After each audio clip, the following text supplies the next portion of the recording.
Hi everyone, Ed here and welcome back to the Master channel. In this video we'll take a look at 10 supercar brands' most expensive models. Let's go. Number 10. Porsche 918. 0 to 100 2.6 seconds, 875 brake horsepower delivered by a 4.6 litre petrol engine with the help of 2 electric motors and 1280 Nm of torque. This is the real successor to the legendary Carrera GT, only a lot easier to drive, and maybe the best budget option in this hypercar range. Well, in terms of performance, yes, you could opt for a much cheaper Aventador or Huracan, but those are not brand's peak cars like Centenario or Sian. Moving on to the number 9, LaFerrari Aperta.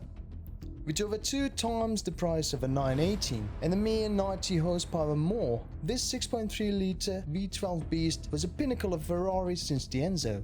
Now add the fact that in order to purchase something like this from a Ferrari, you would first need to buy a couple of crappy entry-level models, which brings the total price close to 3 millions. And another thing worth mentioning is that it's slower than 918 with 0 to 100 time of 3 seconds. On place number 8, we have something fresh compared to the previous 2 cars, a Rimac Nevera, an electric vehicle with 1.4 megawatts of power, or to simplify, 1914 horsepower.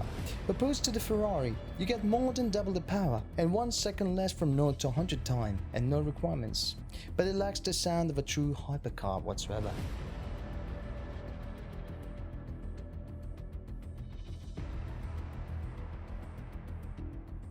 Next on the number 7 is a rather interesting car because it shares the most important component with Rimac, the battery.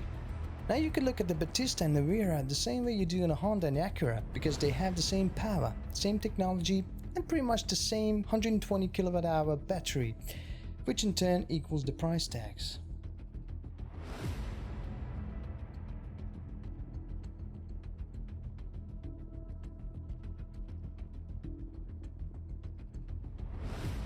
On number 6 we have something groundbreaking and interesting from every corner, the McLaren Speedtail. Made to look much like an F1 from inside with 3 seats and a center driver's seat, makes it a bit more desirable. With a hefty 1036 brake horsepower and 0 to 100 times of 3 seconds, it's pretty much the best McLaren has to offer now. But apart from its performances, there's over $500,000 worth of options, like recently made flexing carbon fiber.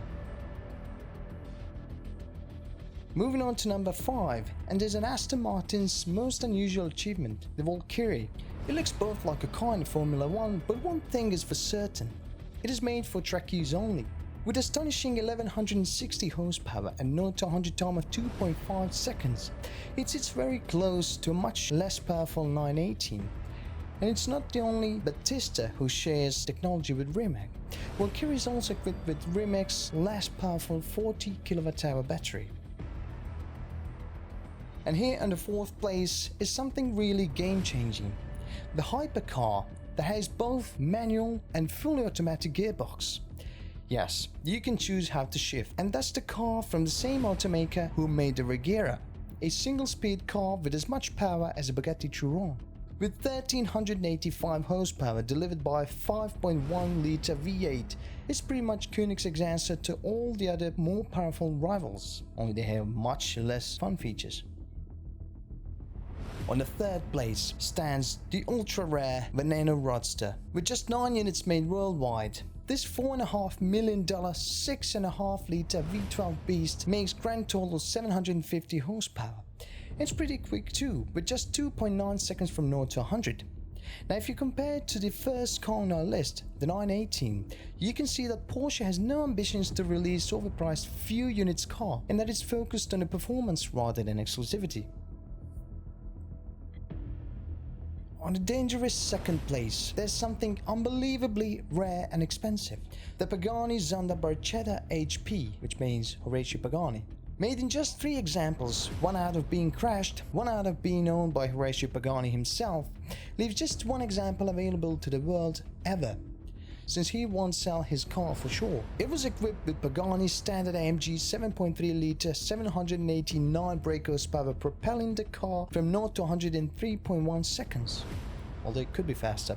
Not bad for a $15 million car, almost one of one examples. And finally, on the first place is something named just La Voiture Noire, or translated the black car, made by Bugatti to resemble the long-lost Jean Bugatti's 57 SC Atlantic. It's the world's most expensive new car, made in just one example that clearly got a home in Switzerland. Basically, it's the same as any other post-Veyron Bugatti in terms of the engine and the interior, although we still haven't seen the interior on this particular model. Propelled by the standard W16 quad-turbo 8-liter engine and 500 km an hour on a speedometer, it's certainly the best for showing off, since nobody else can appear in an identical one. Thanks for watching, and be sure to subscribe and like this video and leave a comment about which one of these cars is your favorite and why, and see you in the next one.